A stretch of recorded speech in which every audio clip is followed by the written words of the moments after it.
शास्त्रों में बताया गया है कि श्री कृष्ण स्वयं मां गांधारी के श्राप के इच्छुक थे, क्योंकि पृथ्वी पर धर्म स्थापना का श्री कृष्ण का उद्देश्य पूरा हो चुका था। उन्हें जल्द ही परमधाम लौटना था। महाभारत के युद्ध में सभी दुष्टों का विनाश हो चुका था। अब केवल वही लोग शेष थे जिनके हृदय में परमात्मा बसता था और वे स्वयं धर्म की राह पर थे। लेकिन द्वारिका नगरी के लोगों ने महाभारत के युद्ध में भाग नहीं लिया था, जिस कारण से द्वारका में अभी भी वही पुराने रीति रिवाज चल रहे थे।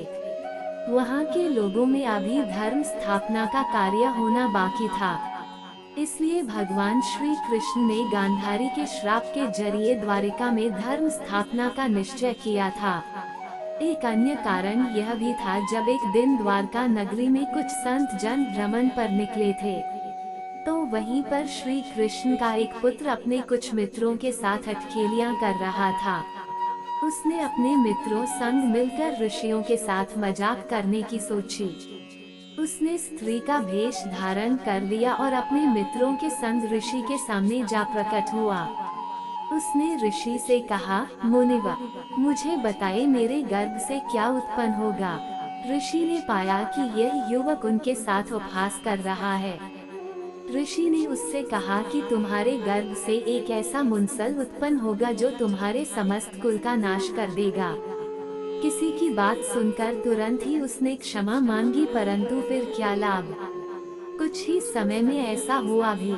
श्री कृष्ण के पुत्र के गर्भ से एक लोहे का मुंसल उत्पन्न हुआ जो थोड़े समय में अदृश्य हो गया। इसके पश्चात कुछ ही समय में गांधारी के श्राप का असर द्वारका नगरी पर दिखने लगा था। द्वारका में आए दिन अनहोनी घटनाएं घटनी प्रारंभ हो चुकी थी। चूहों की संख्या इतनी ज्यादा बढ़ चुकी थी कि लोगों का जीना मुश्किल हो गया था।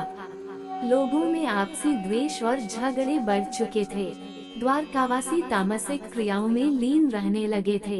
तत्पश्चात भगवान श्री कृष्ण ने अर्जुन को संदेश भिजवाया कि वो उसके नगर के कुछ लोगों को किसी सुरक्षित स्थान पर पहुंचा दें।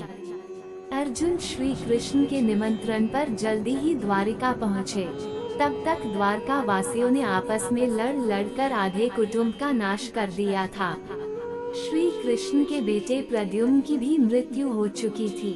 भगवान बलराम ने भी अपने प्राण त्याग दिए और श्री कृष्ण किसी वन में जा बैठे, जहां पर एक शिकारी के तीर से उन्होंने भी अपनी देह त्याग दी।